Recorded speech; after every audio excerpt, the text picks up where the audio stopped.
Mana sizlar o'sha boya aytdim, Samarqand Buxoro ta'lim tizimini, madrasalar tarixini o'rgangansiz. Mana shu kitoblaringizda bir qiziq holatni uchratdim. Sumalak va Samarqand so'zlarini o'zaga bir degan fikr bergansiz. Shuni bir bizning kuzatuvchilarimizga batafsil tushuntirib bering. Chunki Samarqand haqida nechta men taxmin uchratgan bo'lsam, hammasi har xilda va juda ko'pi Farsiga borib qat'iy tushadi. Bunaqasi yo'q. Ta'lim tizimi madrasalar ishlab boshlaganimda boya virus chiqib qoldi-ku. Shuna to'g'ri kelib. Koronavirus. Shunda ham shular ko'p xalaqit berdi baribir. Yig'ilgancha, lekin Buxorodagida erkin ishlolmadim. Qatnash anavlar kamayib ketdi-da. Bu yoqda shartnoma tuzib qo'yilgan, chiqish kerak. Shuni shali buning ikkinchi nusxasi ham bor. Nashr qilsa bo'ladi. Kengaytirilgan to'lig'i. O'shanda doim qiynalardim. Mana Samarqand. Kitobga ham Samarqand deb qo'yasan. Nima degani o'zi bu? Buni ishlasang-da, uni nimaligini bilmasang. Ketdi. Shu Beruniydan, Tabariydan boshlanib ketdi. Iskandar Zulqarniydan, Marakand, Samarqand, keyin bitta men emas ekanman, hamma Hindistonlarda ham bahslashgan ekan. Bu nima degani? Keyin Samar va Qand. Samar va Qand varianti juda ko'p kitoblarga ham kiritib yuborilgan hattoki. Rosa ko'p ekanda. Men faqat buni tartib qilib chiqdim. Beruniyda Semisqand, Qashqariyda ham Semisqand, keyin Boburda ham yana bittasi Semisqand. U ham bor 3-4 ta. Keyin terib chiqdim, Samar va Qandda ham bor, keyin tadqiqotchilarning Bartolt kimdan olgan edi? Timoshenkami bittasidan olgan. Bular anaga borib taqayveradi. Sanskritga. Samar. Endi men baribir hind tilini, sanskritcha ham ozroq o'qiganman-da. Harfini taniyman, kitoblarni o'qiy olaman. O'zim o'xshab ketasiz lekin hindlarga. Hindlar ham shunday degan. Bunday voqea ko'paydi. Keyin izlasam, bilasizmi? Dunyodagi birinchi non Samarqanddan chiqdi. Bu ham zo'r fakt bo'ldi. Nonning nomi zo'r. Samarqand. Bu sof o'zbekcha so'z. Yer. Somayir. Suv. Man bug'doy. Yoki arpa. Kengroq, aniqrog'i Don demoqchi. bunday yanchilmagan har qanday donni man yoki ma desa bo'ladi Turkiyada. U yanchilmagan bo'lsa. Keyin uni manni bug'doyni yoki arpani bu Qashqariyda ham bor-da. Suvga solsangiz suvma bo'ladi. Qashqariy aytadi, bu suvga o'tilgan bug'doy. Arpani ham o'tsa bo'ladi. To'g'ri. Keyin archa. Bu yer. Yer degani shahar, joy. Bu ham lug'atlarda bor. Va sumaq tayyorlanadigan, sumalak tayyorlanadigan joy. Bu To'ronning bosh ibodatxonasi. Avestonning ilk satrlarida shu yerda o'qilgan. Shu yerda paydo bo'lgan. Hali bu davom etyapti-da. Hali pardani hammasini ochmadik. Ochganim yo'q hali. Demak, Sumalak va Samarqand yer. U alagi bilq bor-ku, sho'rva nima qanday qaynaydi? Suv qayerdan chiqadi? Nima uchun buloq deymiz? Biliq. Sho'rva qaynaydi. Sumalak qaynaydi. Qashqariyda ham bu narsaga izoh bergan-ku. Bug'latish bor, buliq bor. Hammasi bor-da. Shuncha dunyomiz turib, nimaga endi buni arab qurgan, fors qurgan? Suv. Eng qizig'i o'zimiz shu nimaga ishonayotganimiz hamda. Yana shuni ishonayapti. Masalan, bunda aslini o'ylasangiz ham chiqmaydi-da. Bunda mulohaza qiling. Qanday Samar, Qand. Yo'q, hozir o'zbekcha deyman. Ko'plar ko'rayotgan, eshitayotgan bo'lishi mumkin-da keyin. Eshitadi. Shular ishonmaydi-da. Shular ham ishonmaydi. E'tiroz ham yozadi. Lekin buni aytayotganim, shunda Samarqandning, To'ronning tarixi ochila boshlaydi. Keyin tarix. Bir ayg'ir paydo bo'ladi, qanoti bor. Chiq ustimga bolam deydi yoki egam deydi. Bu ilohiyda. Sizni 10 ming yilga olib ketadi. Domla shu yerda qiziq savol ham paydo bo'ladi-da. Mana shu Samarqand ta'lim tizimi va madrasalar tarixi asaringizda qarang, shunday go'zal bir faktlar yotibdi bu asarda. Lekin nimaga bor yo'g'i 500 dona chiqqan? Yoki savol yana ham keskinroq qo'yay, nimaga mana shunaqa ilmiy kitoblar ommalashtirish masalasi haligacha kun tartibiga qo'yilmayapti. Endi qiziqda shuni kun tartibiga kim qo'yish kerak?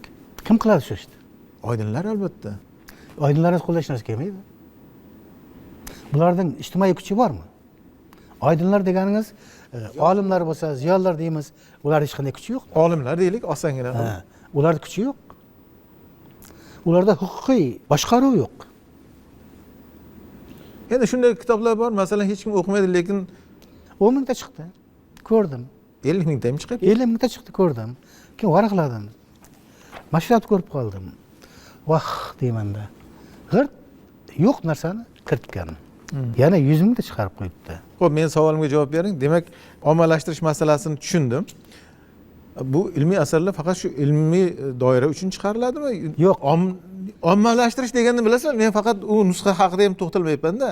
Bizni aholi, odamlarimiz ham tushunadigan bir tilda, soddaroq. Bu bunaqa. O'sha tizim yo'q. Nol. Hech kim bu tizim yaratmagan hali. Tashviqot tizimi ham yo'q. Televideniya ham soda ishlamaydi. Ommaviy axborot vositalari ishlamaydi. Bitta masala bor-da, yana. Bizda agar ilmiy til desangiz, o'ta bir nima deydi, tushunib bo'lmaydigan bir akademik til deymiz-ku, shunaqa tilda yozishni tushunadi-da. Uni faqat ma'lum bir toifa tushunishi mumkin. Shular ham tushunsa, muallif o'zi tushunmaydi ko'pincha. Nima qilayotgan o'zi ham Nima bilmaydi. kerak bunaqa uslubda yozish? Bu o'rislar davridan qolgan. Endi o'rislarning g'oyasi aniq, tushunmasin shular deganda shunaqa tilda ixtiro qilib yozgan. Bizdagi o'zbekchaning o'rniga ruscha so'zni ular termin deb atab kirita boshladi. Bizning eng go'zal so'zlarimiz ham arxaik so'zlar deb tamg'ani bosishda chuqurga chiqib tartiblaydi. Sen nima qilyapsan? To'ppa-to'g'ri ovqatga tuzning o'rniga har zaman qum ham sepaveryapsan-da. Chiroyli o'xshatish. Domla, yana bitta masalada munosabatingizni bilmoqchiman. Biz mana tarixiy qahramonlarimiz haqida ko'p gaplashdik. Bugun o'sha tarixiy qahramonlarimiz haqida seriallar, badiiy filmlar olinyapti. Mana Amir Temur haqida, Bobur Mirzo haqida, Alpomish endi mayli doston bo'lsa ham va hokazo. Mana Jaloliddin Manguberdi haqida serial olindi. Mana shu filmlarga va ssenariylar agar ko'rgan bo'lsangiz munosabatingizni bilmoqchiman. Endi juda ham mahmadona bo'lib ketmayin, lekin meni eshitayotganlarni, ko'rayotganlardan ham xafa qilmayin, aldamayin-da. Amir Temur haqida necha qismli, 2 qismli bo'ldi? 2 qismli. Film ishlandi. Boshlangan zahoti shunday qattiq xafa bo'lganman. Otlar suruvi qochdi. Keyin Amir Temur otda borib, Jardin yoqasidan qaytardi. Keyin pastda To'liq Temurxon bilan Alasxo'ja ko'rindi. Duch keldi. Keyin bu mag'rur turib javob beryapti, Alasxo'ja aytayapti. Otdan tush. Endi taxminan-da. Juda aniq aytmayapman. Keyin bu tushmadi. Sen dedi, Xoqonning To'liq Temurxon ro'parasida turibsan dedi. Bilasizmi? Shu yerda men nima uchun bundan yuz o'girdim?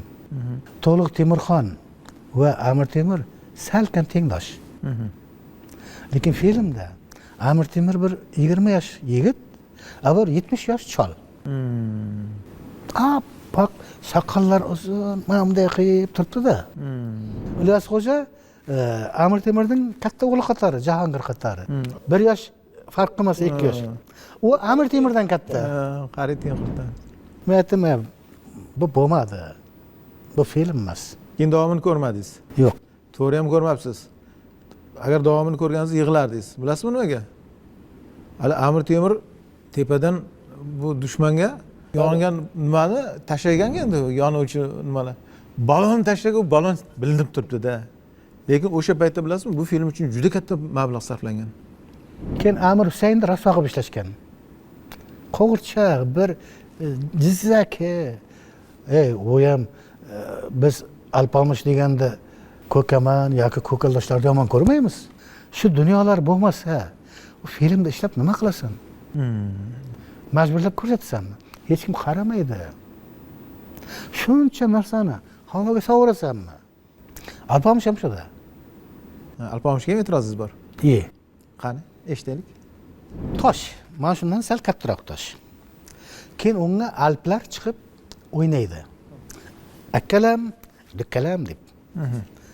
Ular mendan gavdali emas-da. keyin birov to'xtaydida narsang bormi deydi.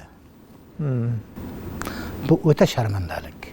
O'quvchi deymiz yoki tomoshabin deymiz, bizdan, ijodkordan yoki olimdan bular ancha ilg'orlab ketib bo'ldi.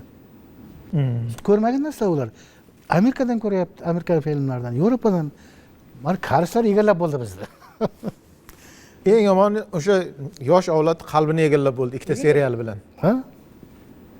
Tangimni kim ko'rmaydi? Qo'ysa hali ham ko'rishadi. Hozir ham ko'rishyapti. Hozir ham ko'rishadi. Jumongda ham. Jumongda ham. Bunday kinolar ko'p. Bizda bittagina men izlab topolmayman, bir donagina topolmayman. Qahramonlarimiz shuncha, Lekin bitta kinomiz yo'q ko'rsatadi. biz o'zimiz hech narsani uddala olmayapmiz. Beruniy kinosini ishlashgan, mukofotlar olgan Isr davrida. Eng rasvo kinolardan biri shu. Siyosiy jihatdan Bizning tariximizga, bizning ko'ksimizga urilgan xanjar. G'aznaviyda Beruniy o'ldiradi oxirida. Men haqiqat yozdim, sening zulmingda yozdim deganda u kishi o'shadan ketib keyin bo'ladi. Keyin uni ijro qilganlarga mukofot beradi. Isr davlat mukofoti oladi. Buni ko'rib butun qavm, millat o'zining bobolaridan nafratlanadi. savolim balkim noto'g'ri bo'lishi ham mumkin. Balkim bizni kuzatayotganlar ham e'tiroz qilishi mumkin. Lekin bilgim kelyapti. Shahrisabzdagi Oqsaroyda gumbazini o'sha to'p bilan urib tushirgan Abdullaxonmi? Yo'q. Buni o'rislar o'ylab topgan. Bu tarixiy fakt emasmi? Yo'q. Unday qilish mumkin emas. Hech kim Abdullaxonday ko'p bunyodkorlik ishini qilmagan. Unisini tan olaman. Lekin Keyin buzmagan hech narsani. aniqmi? Aniq. Uning unday bo'lib qolishiga ruslar sababchi. Ular tez to'pni bilasizmi? Katyusha deymiz-ku, ikkinchi jahon urushida qo'llagan.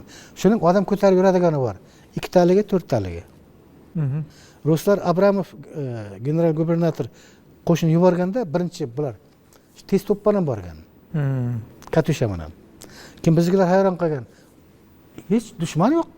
Lekin shahar portlab yotdi. Devorlar nurab yotdi. Qadimiy binolar vayron bo'lyapti. U 12 chaqirim, 10 chaqirimgacha urgan. Ko'rmaysiz.